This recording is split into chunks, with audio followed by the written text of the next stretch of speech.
اعوذ باللہ من الشیطان الرجیم بسم اللہ الرحمن الرحیم السلام علیکم ورحمۃ اللہ وبرکاتہ۔ پیارے بچوں، کیسے ہیں آپ سب؟ امید کرتے ہیں کہ آپ سب اللہ تعالیٰ کی فضل و کرم سے ٹھیک ٹھاک اور خوش ہوں گے۔ آج کی کلاس میں ہم آیت نمبر سورۃ الاحزاب آیت نمبر 6 تا 10 پڑھیں گے، اس کا ترجمہ، اس کی تفسیر کو جاننے کی کوشش کریں گے۔ جیسا کہ آپ کو پتہ ہے کہ ہم نے تقریباً اسمارٹ سلیبس کے جو ہے وہ ریویژن بھی کر چکے ہیں اور ویسے بھی ہم اس کو ختم کر چکے ہیں، لیکن اس کے باوجود بھی چونکہ آپ کو پتہ ہے کہ فری میں ہم اگر بیٹھے رہے تو پھر ہماری جو ایک ہم نے اسٹڈی کی ہوئی ہے وہ کم پڑ جائے گی اور کمزور ہو جائے گی اور ہم امتحان کی تیاری میں پیچھے رہ جائیں گے۔ اس لیے ہم نے یہ سلسلہ دوبارہ شروع کیا ہوا ہے تاکہ آپ اس کے ساتھ ساتھ جو ہے وہ ٹچ میں رہیں۔ ہم آغاز کرتے ہیں۔ اعوذ باللہ من الشیطان الرجیم بسم اللہ الرحمن الرحیم۔ آیت نمبر 6، النبی نبی صلی اللہ علیہ وآلہ وسلم اولا زیادہ افضل ہیں بالمؤمنین مومنین سے من انفسہم ان کی جانوں سے، وازواجہ امہاتہم اور نبی کی بیویاں مومنوں کی مائیں ہیں، واولو الارحام بعضہم اولا ببعض اور ان کے قریبی رشتہ دار ایک دوسرے کے دوست ہیں، فی کتاب اللہ اللہ کی کتاب میں، من المؤمنین والمہاجرین مومنین میں سے اور مہاجروں میں سے، اللہ مگر یہ کہ ان تفعلوا تم کام کرو الی اولیائکم اپنے دوست سے معروفاً اچھا، مگر یہ کہ تم اپنے دوستوں کے ساتھ اچھا سلوک کرو، کان ذالک فی الکتاب مستورا یہ بات کتاب میں لکھی ہوئی ہے۔ آیت مبارکہ کا ترجمہ بامحاورہ سنیں۔ نبی مسلمانوں سے معاملے میں ان سے زیادہ دخل دینے کا حق رکھتے ہیں اور ان کی بیویاں ان کی مائیں ہیں، اور رشتہ دار اللہ کی کتاب میں ایک دوسرے سے زیادہ تعلق رکھتے ہیں، دوست ہیں، ٹھیک ہے، بنسبت مومنین اور مہاجرین کے، مگر یہ کہ تم اپنے دوستوں کے ساتھ کچھ سلوک کرنا چاہو تو اچھا، اور یہ بات لوح محفوظ میں کتاب مستور میں لکھی ہوئی ہے۔ ٹھیک ہو گیا۔ اس آیت مبارکہ میں سب سے پہلے نمبر 1 پر ہم اس کے سوال بھی دیکھ لیتے ہیں کہ مومنوں کی مائیں کون ہیں، یا آپ نے نوٹ بک پہ لکھ لینا ہے، جواب آپ نے خود سے لکھنے۔ مومنوں کی ماؤں سے کیا مراد ہے، یا مومنوں کی مائیں کیا ہیں؟ ٹھیک ہو گیا۔ دوسرے نمبر پر نبی صلی اللہ علیہ وسلم مومنوں سے کتنا زیادہ حق رکھتی ہیں؟ ٹھیک ہو گیا۔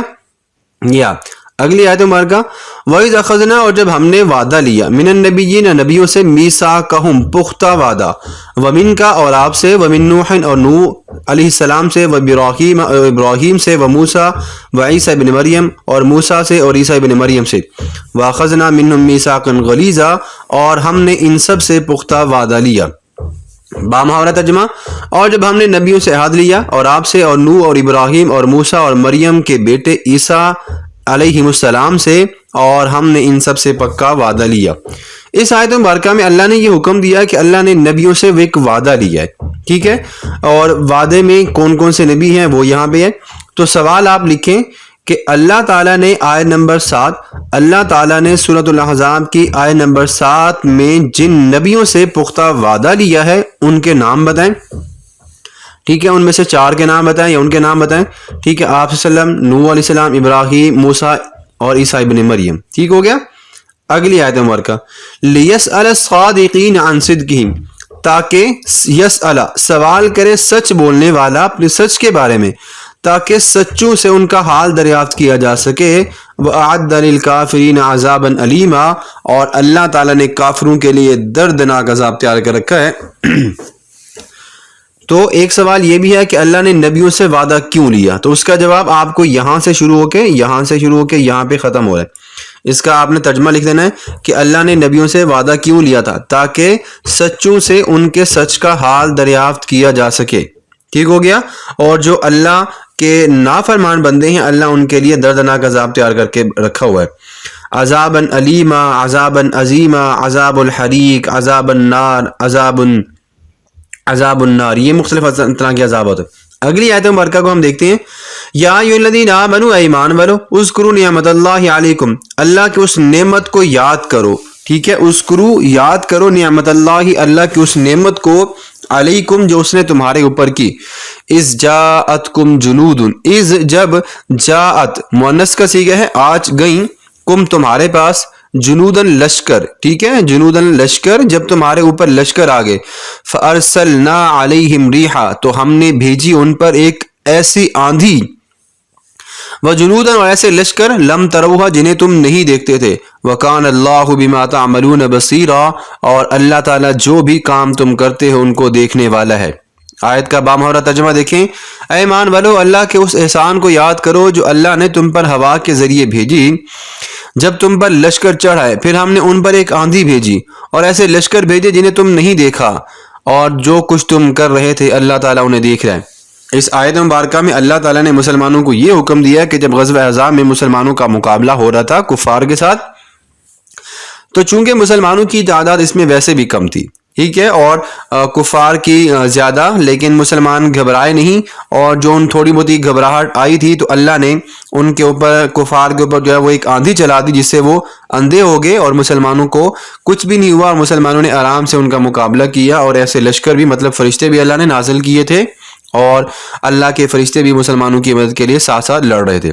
اگلی آیت مبارکہ، اِذْ جَاءُوكُم مِّن فَوْقِكُمْ وَمِنْ أَسْفَلَ مِنْكُمْ، اِذْ جَاءُوكُم جب آ گئیں تمہارے اوپر، ٹھیک ہے، جب آ گئیں من فوقکم تمہارے اوپر، ومن اسفل منکم اور تمہارے نیچے سے، مطلب جب دونوں طرف سے تم گھیراؤ میں آ گئے، جب دونوں طرف سے فوجیں تم پر حملہ کرنے کے لیے تیار ہو گئیں، جب تم درمیان میں پھنس چکے تھے اور دونوں طرف سے تم پر حملہ کرنے کے لیے اوپر سے بھی اور نیچے سے بھی تمہارے اوپر حملہ ہو رہا ہے۔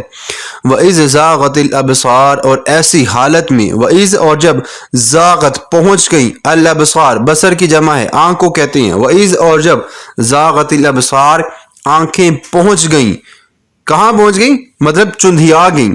جیسے اچانک آپ کسی جنگل میں گئے ہوں اور کسی جنگل شیر کو دیکھ لیں یا کسی اور چیز کو دیکھ لیں، اچانک آپ کو جب ڈر آ جائے تو آپ کی آنکھیں ویسی کی ویسے پھٹی کی پھٹی رہ جاتی ہیں۔ یہ اللہ نے مثال سے سمجھایا ہے۔ وَبَلَغَتِ الْقُلُوبُ الْحَنَاجِرَ اور تمہارے جو دل ہیں وہ تمہارے گلوں تک آج گئے، مطلب ڈر کے مارے، دہشت کے مارے، خوف کے مارے مسلمانوں کے دل اتنے کام زدہ ہو گئے، اتنے وہ خوف زدہ ہو گئے کہ انہیں ایسا لگا جیسے ہمارے دل ابھی پھٹیں گے، ابھی پھٹ جائیں گے۔ تو اللہ نے یہ مثال کے ذریعے سمجھایا ہے، وَإِذْ زَاغَتِ الْأَبْصَارُ اور جب تمہاری آنکھیں چندھیا گئیں، وَبَلَغَتِ الْقُلُوبُ الْحَنَاجِرَ اور تمہارے جب دل گلوں تک پہنچ گئے، وَتَظُنُّونَ بِاللَّهِ الظُّنُونَ اور تم اللہ تعالیٰ کے بارے میں اب گمان کرنے لگے ہو، مختلف طرح کا گمان، کہ اب اس موقع پر اللہ کیا کر سکتا ہے، کس طرح کا۔ جیسے آپ کو پتا ہے کہ اگر آپ کسی مصیبت میں پڑ جائیں اور آپ کو یہ لگ رہا ہو کہ اب یہاں سے بچ نکلنے کا کوئی راستہ نہیں ہے، تو دل میں طرح طرح کے خیالات آ جاتے ہیں، انسان جو ہے وہ سوچنا شروع کر دیتا ہے۔ ایک عربی کی ایک مشہور کہاوت بھی ہے اور ایک عبارت بھی ہے کہ جب انسان اذا مات، جب انسان مرنے کے قریب ہوتا ہے تو طلع اللسان، اس کی زبان لمبی ہو جاتی ہے۔ جب انسان مرنے کے قریب ہوتا ہے تو اس کی زبان لمبی ہو جاتی ہے، چونکہ اس کو پتا ہے کہ میں مرنے کے قریب ہوں، لہٰذا وہ اول فول بکتا رہتا ہے، بولتا رہتا ہے، ٹھیک ہے۔ تو اس آیت مبارکہ میں اللہ نے یہ حکم دیا ہے کہ جب تمہارے اوپر کی طرف اور نیچے کی طرف سے فوجیں چڑھ آئیں اور جب تمہاری آنکھیں پتھرا گئیں اور تمہارے کلیجے منہ کو آنے لگے اور تم اللہ کے ساتھ طرح طرح کے گمان کرنے لگے۔ یہ 5 آیات آج ہم نے پڑھی، ہم ان کے سوالات کو بھی دیکھ لیتے ہیں۔ سب سے پہلی آیت مبارکہ میں مومنوں کی ماؤں سے کیا مراد ہے، یہ آپ نے سوال نمبر 1 لکھنا ہے، اس کا جواب آپ نے لکھنا ہے، یہ آپ کا کام ہے، آپ کو بتا رہا ہوں، ٹھیک ہے۔ سوال نمبر 2 لکھیں، اللہ نے کن نبیوں سے وعدہ لیا اور وعدے لینے کی وجہ بھی آپ لکھیں، سوال نمبر 3 ہو جائے گا۔ اور اللہ نے مسلمانوں پر کون کون سی نعمتیں کی، ٹھیک ہے۔ جب مسلمانوں کے اوپر جب وہ دونوں طرف سے لشکر حملہ کرنے کے لیے تیار کھڑے تھے تو اللہ نے مسلمانوں پر کیسی مدد کی۔ اور آپ نے یہ بھی لکھنا ہے کہ جب مسلمان گھبرا جاتا ہے، جب مسلمان پریشانی میں ہوتا ہے تو اس کی حالت، اس کی کیفیت کیسی ہوتی ہے۔ یہ 5 آیات اور اس سے پہلی والی 5 آیات، اس کا ترجمہ آپ نے اچھے سے یاد کرنا ہے، اور اس کے علاوہ آپ نے ان 10 آیات میں سے کم از کم 5 سے 7 اضافی سوالات بھی بنانے ہیں، ٹھیک ہو گیا۔ اگر آپ کو کسی بات کی سمجھ نہ آئی ہو تو آپ پوچھ لیجئے گا۔ اپنا بہت سارا خیال رکھیے گا، سبق کو بار بار دیکھیے گا، پڑھیے گا اور اپنا خیال رکھیے گا۔ اللہ حافظ۔